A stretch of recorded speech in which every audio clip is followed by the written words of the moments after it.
Hey, what's up everyone? Jeff Kinder here, and we are back with another video. And today starts part 3 of the Phoenix restoration. So in the last video, we had this Phoenix cabinet here. It had some water damage. So we popped off the side and then we traced out new sides. We cut them, we sealed them, we painted the insides of them black.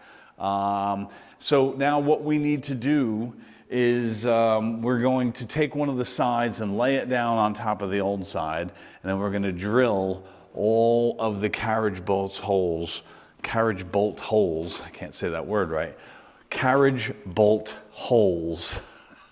That's a tongue twister. We're going to drill all those, and we're going to make it so when we do lay the piece of wood down on top of this cabinet, all the brackets are right here where they were, so that the new piece will just lay down perfectly. We put the carriage bolts in and it'll be exactly where it was. So before we do that, there are a few pieces of blocking on the old piece that we need to transfer over to the new piece, so we'll do that too.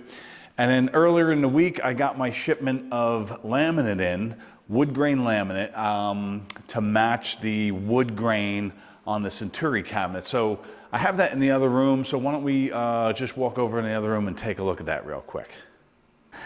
All right, so we're in the other room here, and basically this is my overflow.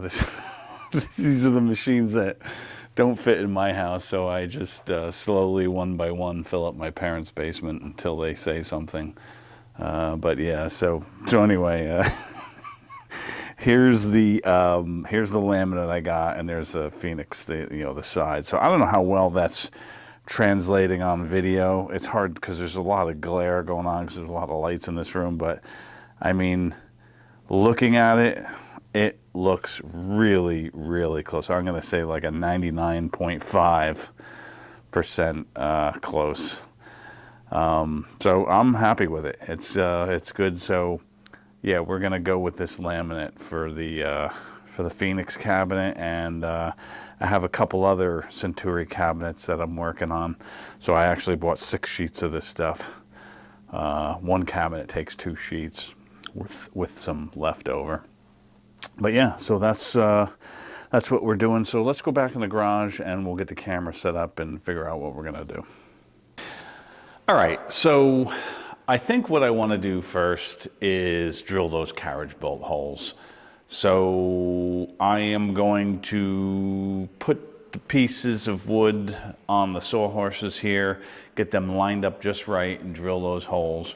We'll get those drilled, then we'll start transferring over the blocking.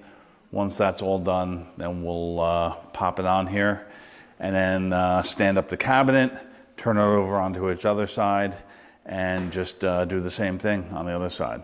So let me set up the camera right now and get to work.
All right, so we got the second side off, and we got, yeah, we definitely got some work to do here.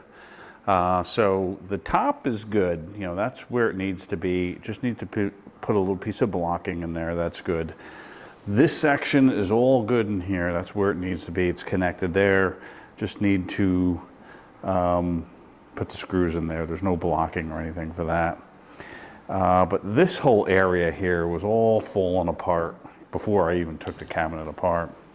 So this, we're gonna have to make sure we got everything all straight in here. And all I'm gonna do is just look at, get the measurements off this blocking and transpose it over to here. And we'll get that all tightened in. The front is good, it's where it needs to be. I just need to put one piece of blocking in between the two clamps to hold that in place.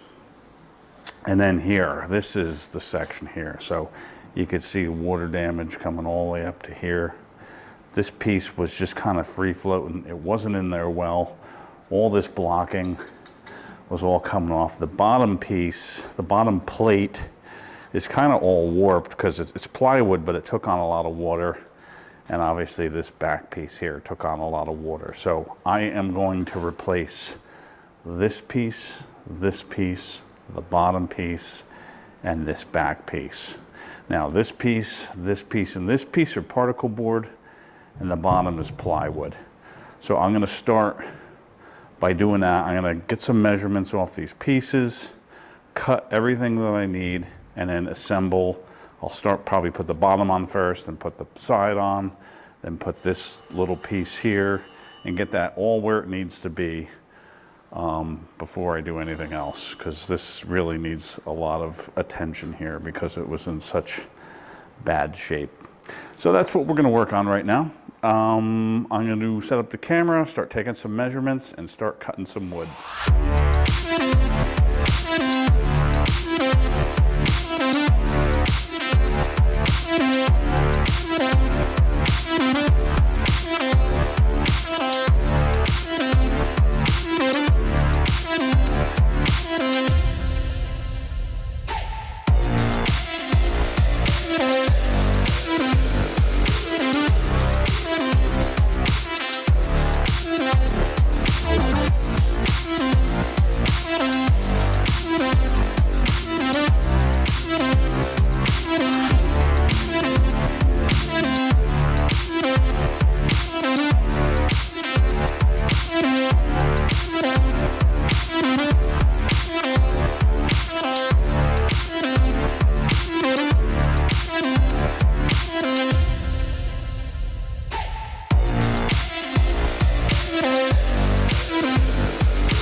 So I got some wood cut out here. So let's take a look at this. That is the new bottom. That is the new back piece there, because that's all chewed up along the bottom there. You can see it's all pretty bad. This piece here, this is the new toe kick piece here, because again, this is all chewed up and swollen. You can see the water goes up to about there or so. And then just for the heck of it, this last little piece there is this piece here. So this is just kind of floating here. This is all loose. So what I'm gonna do now is I'm gonna take all this off and assemble all this stuff onto the cabinet. So let me set up the camera and get to work on this.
Okay, so the Phoenix cabinet is ready for laminate now. So we got everything together. Both sides are on. The new front piece is on. I had to cut a new front piece because it was missing a section over here. It was actually cracked, and I cut the section out to use that to match the actual laminate. So that piece had to get replaced. The new piece on the bottom's in there. All the carriage bolts are in, holding everything together. I don't know if I can get down in here, but you can see in the bottom, there's all the brackets holding everything in on the bottom, all nice. And, you know, of course, we reused as much of the original wood as we could, the top, all the stuff on the inside. But anything that needed to get replaced, got replaced. So, like I said, we're ready for laminate. So why don't we go in the other room and we'll take a look at the laminate and figure out what we got to do to get started on this process. All right, so we're in the other room here where the laminate is. I have one sheet turned over. I'm going to make my markings on the back of the sheet, and that's where I'm going to cut it. Basically, I want to get one side and the front out of one sheet of laminate, and then we'll use the other sheet of laminate for the other side, and then the rest will just be, unfortunately, waste. But, you know, I think the cabinet was 70 inches tall, so I'll probably cut it at, you know, maybe 74, 75 inches, so there'll be a little overhang over the top and the bottom. The same thing, I think the cabinet is about 30 inches wide, so I'll cut it, you know, maybe 36 inches or so, you know, just so there's overhang on all four corners. The smaller the sheet of laminate that you're working with, the easier it is to handle. These are very, you know, very flimsy. They break very easily, so the smaller that you can make it, the better it is. They crack very easily too. You can see just this right here. This happened just when I was taking it out of the packaging. Very, very sharp, this stuff. You can get some wicked paper cuts. Well, paper cut like laminate cuts on your fingers with this stuff. So just be very careful when handling it. But yeah, so what I like to, you know, a lot of people use a straight edge and score it, you know, with like a razor knife or something like that, and you kind of bend it and crack it off. I like to use these laminate clippers. These are made specifically for cutting laminate. Both methods, scoring it and using these clippers, are both kind of a pain. But one time when I was scoring it and cracking it off, I accidentally cracked the piece that I needed to use, because like I said, it's very flimsy and cracks very easily. So I was scoring it and I was cracking it off, and the section that I needed got snapped, got a little bit of a crack in it. So I wound up having to buy a whole nother sheet. So that was a pain. It kind of sucked. But so that's why I like to use these, so that doesn't happen. But yeah, so that's what we're going to do right now. I am going to set up the camera and then start measuring this, and I'll get the pieces cut to size.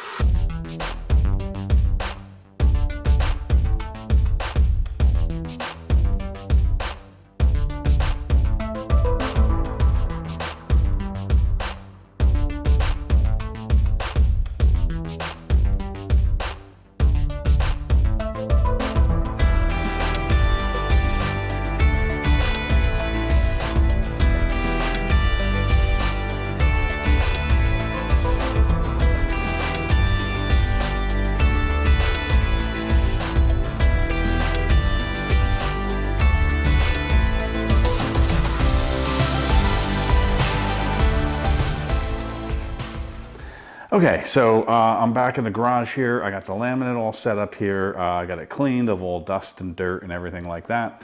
Got the cabinet laying on the side. I took out all the carriage bolts. I gave it one quick sanding and cleaned it off just to make sure there was nothing, you know, on the side of the cabinet. Since I've been, you know, working with it and putting it together, I wanted to make sure it was like perfectly smooth and clean of all dirt and dust. So this is what I use. I use DAP Weldwood contact cement. You know, you get it at Home Depot. I use these, you know, Worcester Tiz 7-inch foam rollers. This is obviously not 7 inches. I don't know where the proper one went. I can't find it, but it'll fit in the hole, so that'll work. And my roller for putting the laminate down. I have PVC dowels. I think it was Joe Zabo. He turned me on to these PVC dowels. I used to use the wood ones, but the PVC one, you know, when you put them down, they get contact cement all over them. And it's a pain to clean them off when they're wood, but when they're PVC like this, you just get some acetone and they wipe right down, so it's really nice. So I usually do 2 coats of the contact cement on the laminate and 2 coats on the cabinet. I'll do one and then let it dry till it gets tacky. Not dry, you know, but let it set up. Once it gets tacky, then I'll put another coat down on the cabinet and another coat down on the laminate. Let that get to the tacky point again, and then I put the dowels down and put the the laminate on the cabinet. If you haven't done laminate before, literally once that laminate touches that cabinet and those 2 pieces connect with the contact cement on both sides, you're not picking it back up. It's connected. So you got to make sure you got it right that first time, because literally once it's touched, it's like cement. It like locks in place. So yeah, I'm gonna set up the camera right now, and we'll get this first side of laminate on the cabinet.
All right, so we have the cabinet in the other room here. I have all the laminate on, sides and the front.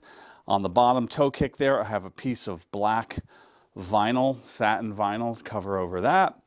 I got the T-molding on.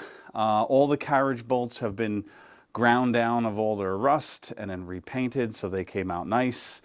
One thing that, talking about the carriage bolts, when I'm drilling through the laminate, you know, after I put the laminate down, I have to re-drill the holes for the carriage bolts. So I don't know if it came through on camera, but I would hold a piece of blocking over the hole and then come in on the inside with the drill and then drill through the laminate into the blocking. Very important. If you don't have a piece of blocking there, this laminate is very, very flimsy. The drill bit will just start drilling and it'll push, and the laminate will just splinter and crack and everything. So you really got to have a piece of laminate over the hole when you drill, so the drill bit goes through, you know, through the laminate right into the wood, and there's no, you know, nothing's pushing the laminate away. Because if you don't do that, on the front piece, when I was doing the hole for the coin door, I was holding the piece of laminate, but I wasn't holding it hard enough. I wasn't paying attention, and the drill bit came through, and it just lifted the piece of blocking away. And then look what happened. See, this is what happens. So see how the laminate got all cracked there? So I should have been holding the blocking harder down and then drilling, and then, you know, then this wouldn't have happened. Now, in this case, the coin door should cover over this because there's a big lip on the coin door, so I'm not too concerned about that. At least I hope it covers over that. We'll find out. I don't have the coin door here right now, but I'm pretty sure the coin door covers over that, so I'm not too worried about that. But that's what will happen, and you certainly don't want that to happen here or, you know, anywhere on the side where you could see it. So very important when you're drilling holes through the laminate that you have a piece of blocking holding over. You just have to make sure it's a big enough piece of blocking, because you don't want to be slightly off and then accidentally drill to your hand, because that would be bad. So yeah, so that's it. So the next steps, I guess I'm waiting. I ordered the side art, Phoenix side art from Szabo's Arcade. So Joe, if you're watching, buddy, I'm waiting on you. No pressure. But yeah, so once we get the side art on, then that'll be good. And then we can, you know, while we're waiting for the side art, I'll certainly start putting all the guts back in. I have all the original, it was original cabinet, so at least I think it was. I have to double check the wiring, but it was all original, so I'll just put all the original stuff back in. And the monitor, I think, you know, when I pulled the monitor out, if I remember right, the monitor didn't have a chassis. So I'll have to see, I'll have to check the ohms on the tube, see what kind of chassis it needs. And I think I have a few G07 and or 4900 chassis laying around that are ready to go. So I could throw one of those on there. But yeah, we should be, you know, we should be done with this soon. So we'll wrap up this video here. And I guess next video, like I said, we'll put the side art on, put the coin door on, put all the rest of the stuff in, and then we will be done with this Phoenix restoration. So that's it for now. So stay tuned for I guess this is part 4? No, part 3? I don't know. I can't even remember what part we're on. I think we're on part 3, and the finish will be in part 4, but maybe it's part 2, and the finish will be part 3. No, I don't know. Whatever. Stay tuned for the next video, and we will wrap this up. Thanks for watching, and we'll see you next time.